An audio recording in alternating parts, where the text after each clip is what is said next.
All the Young Dudes by MsKingBean89, Chapter 24, Second Year, Potions, Again. Despite all of his talk, Remus did wait. He couldn't see that he had many options, other than to go directly to Dumbledore and ask to be sent back to St. Edmund's, and he wasn't exactly sure where Dumbledore's office was. He hadn't got that far with the map. The map? He'd better leave that behind. Sirius and James could finish it. At least he wasn't tired anymore. He sat on his trunk fidgeting for what felt like hours. Thought about going down for lunch, but what if they wanted to talk to him right there in front of everyone? He stayed put. He wasn't hungry anyway. He tried to read, but couldn't concentrate for long enough. Every so often, Remus's mind wandered back to his argument, with Sirius. He wasn't sure how he felt about it. On the one hand, once the initial terror had passed, he could see that Sirius was trying to be kind. If he really had known since last Christmas, then he probably had no intention of telling anyone. And he'd given Remus a fair warning at least. But on the other hand, what Remus had said was true. Just because James was Sirius's best friend didn't mean that he would have any protective feelings towards Remus. They were friends, certainly, but only because they were dorm mates. Remus couldn't play Quidditch, wasn't from a good family, and had no money. On top of all that, would Potter's perfect reputation allow him to associate himself with such a dark creature? As for Sirius couldn't even forgive his own brother for being in a different schoolhouse. If family didn't matter to him, then why would friendship? Just after the 4 o'clock bell rang, Remus heard 3 sets of footsteps tramping up the stairs. He stood up, bracing himself. James entered first, looking very serious and somehow older than all of them. Sirius came in behind him, his expression inscrutable, no trace of the emotion from earlier. Peter was last, looking, as usual, very uncomfortable and out of his depth. "Hiya, Remus," James said, straight away. They all stood facing each other, the room feeling very small, even with the window open. "Hi," Remus replied, trying to keep his eyes on all 3 of them at once. "How are you feeling?" "Fine." "Look, mate, I'll get right to it, okay?" James ran his fingers through his hair, swallowing nervously. Remus could see his Adam's apple working. We couldn't not notice that you were away a lot, in the hospital wing. Every month, pretty much." Peter was nodding sycophantically behind him, and Remus felt a surge of hatred rise up out of nowhere. He repressed it, focusing instead on meeting James's eyes. They already thought he was a wild animal. Best not confirm it. "Okay," he said, sullenly. "Yeah," James nodded, as if they were having a perfectly normal conversation. "Every month, around the full moon." He let it hang in the air. Remus grew impatient to get it over with. "Just say it, James." "Are you a werewolf?" It came out, all in a rush, and James's gaze finally dropped, as though he was embarrassed to have asked. Remus glanced at Sirius, who was still staring at him with a look of determination. Peter was gnawing his bottom lip, his eyes darting between Remus and James. Remus squared his shoulders. "Yeah." He jutted his chin forward, as if daring James to strike him. Whatever, he was ready for it. James exhaled. "Right. That it?" "Yes. No. Bloody hell." James ran his hands through his hair again, turning to the others for support, looking helpless. "It's okay," Remus said, his voice hard. "I'm off. Just let me go and tell McGonagall." "Off? Off where?" "Back to St. Edmund's, I suppose. As if there was anywhere else." "You can't leave Hogwarts." James looked even more worried now. His glasses had slid down his nose and he hadn't even noticed. "Can't stay if everyone knows," Remus explained as calmly as he could. "We won't tell anyone," Peter squeaked, suddenly. Remus looked at him in surprise, then at Sirius, then at James. James was nodding now. "We won't," he confirmed. Remus shook his head, not allowing himself to entertain the idea, to even hope. Hope never got you anywhere. If he knew anything, he knew that. It was a rule written on the skin in thick silver lines. "This isn't a game. Keep the secret or whatever. If other people find out, I will have to leave. It could be worse than that. They might." He didn't say it. What was the use in saying it? We won't let it happen, Sirius finally spoke, stepping tentatively forward. Will we? He turned to Peter and James, on either side of him. They both looked very serious and very frightened, but they both shook their heads firmly. Trust us, James said. Please? He agreed to give them a month, but they agreed to give him a month. He wasn't really sure. It wasn't clear he thought it was more dangerous. It was agony at first, every moment filled with a new awkwardness and a new kind of shyness that hadn't been there before. They think I'm a monster, a voice in Remus's head chanted over and over. They think I'm going to murder them in their beds. They think I'm evil. And really, when he thought about it, nothing yet had proved that he wasn't. It had been clear for some time that his affliction was subject to change as he grew into adolescence. Remus had no idea how far it would go. Perhaps one day he would cross that line. Perhaps that was simply the way of things. For a whole week, they didn't talk about it. Not a word, not even a whisper. Remus had felt sure that they would all badger him with questions, Sirius especially, but he had evidently been so severe with them that when the confrontation happened, no one wanted to bring it up again.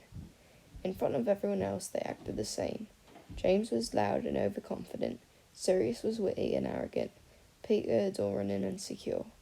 But when they were alone together, the four of them were quiet, thoughtful, and too polite.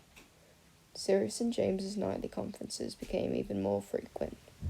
Unexpectedly, but perhaps unsurprisingly, it was Severus Snape who ended up reuniting the Marauders. It was, of course, during a potions class. This term, they were embarking upon the pleasant dream potions, which could take some weeks to brew. You'll need to come back regularly in the evenings to check on your potions' progress. I should be marking you on persistence and attentiveness. To that end, I think it's best if you all pair up so that you can take it in turns, Slughorn announced. There was a general flurry and chatter as the students began to pick their partners. Remus resigned himself to sharing with Peter, as usual. But above the commotion, Slughorn raised his voice again.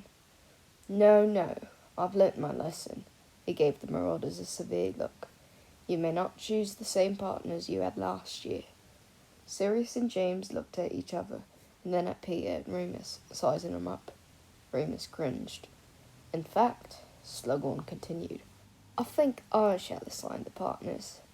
Fortunately, Slughorn was tactful enough not to put any of them with Snape, though Peter ended up with Mulciber, who towered over him, twice his size. The professor split up Mary and Marlene, who were joined at the hip as James and Sirius, placing them with the boys. I want Sirius, Mary squealed. Marlene nudged her and they dissolved into giggles. Sirius looked horrified. James looked put out. He ran his hands through his hair and straightened his back slightly.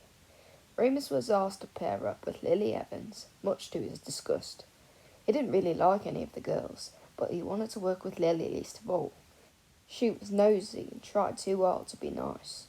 Plus, she was best friends with Snape, who was now staring daggers at him from across the room. Remus could not forget the incident during their first year in which Lily had stopped Snape and Mulciber from attacking him, and her general disdain for his friends. In fact, every encounter he had so far with Lily turned out relatively unpleasant for Remus. She seemed to recognize his dislike and smiled at him nervously. Remus, are you feeling better? She squeaked. He grunted in response, head down. Better keep well back, Lily, Snape hissed from the desk he was sharing with the Slytherin girl. Loony Lupin might be contagious. Shut it, Snipless, Remus muttered in response, trying not to let Slughorn hear. Yes, please be quiet, sir, Lily said, primly, giving him a hard look. Only trying to help, the greasy-haired boy replied, lips curling. We don't want anyone else coming down with Lupin's mysterious ailment, do we? Let me know if you need anything, Lily. Remus and I are quite capable of completing the assignment ourselves, thank you, she snapped, tossing a mane of red curls and opening her textbook with a elaborate flourish. She looked at Remus. We need 8 rat tails, finely diced. Do you want to do that, or shall I? I'll do it, Remus replied, taken aback. Good. I'll start weighing the rosemary leaves, then. They worked quietly for a while, and it might have been all right if they were at any other desk, but Snape was close behind them the whole time, casting spiteful glances at Remus and speaking just above a murmur.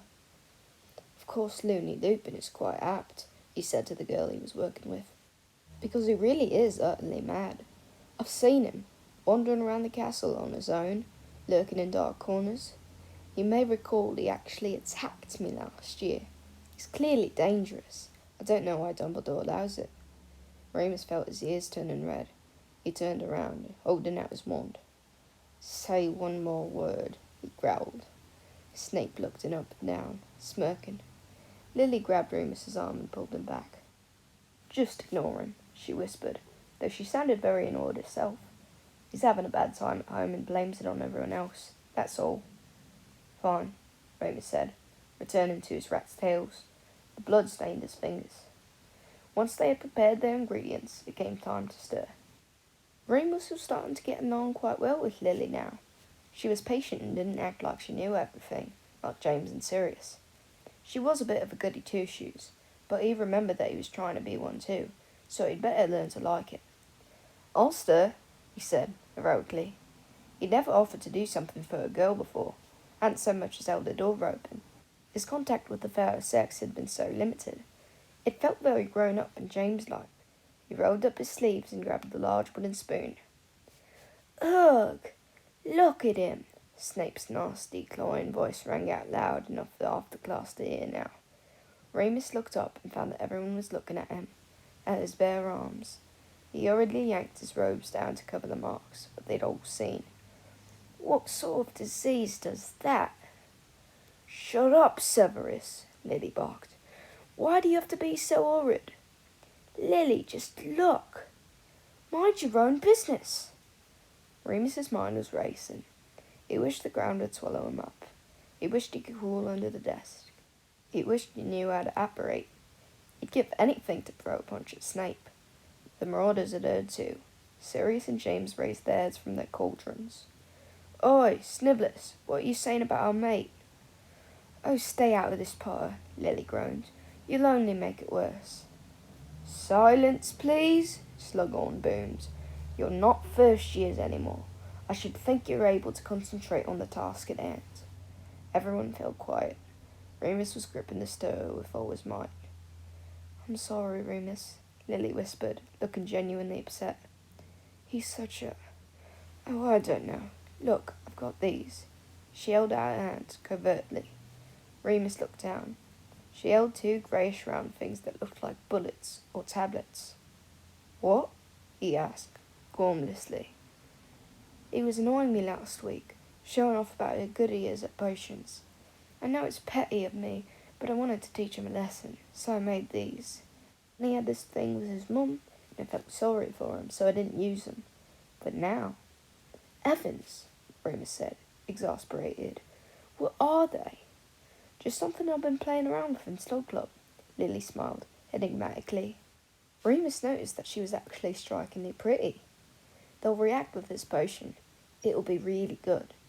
He stared at her, awestruck. "But you're such a... teacher's pet? Swat? Goody-goody?" She smiled wider, showing off all her neat white teeth. "Some of us know not how to get caught, Mr. Marauder." He shook his head, bemused. "Here." She shoved the pills into his hand. "You do it. Toss them in when he's not looking." "Oi, Potter!" she shouted across the room. James's head snapped up, his glasses foggy from the steam emanating from his cauldron. "Huh?"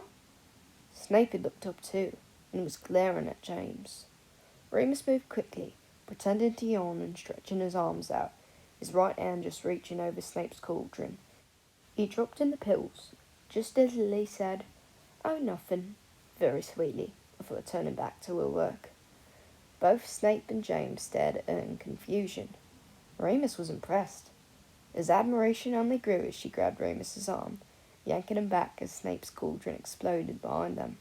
A magnificent mess of foaming purple bubbles spilled over the brim, all over Severus and his partner's clothes.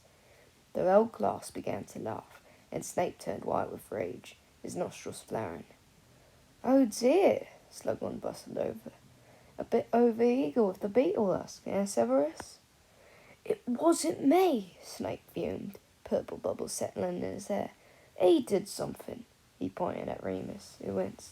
He must have. Did you see Mr. Lupin tamper with your potion? No, but...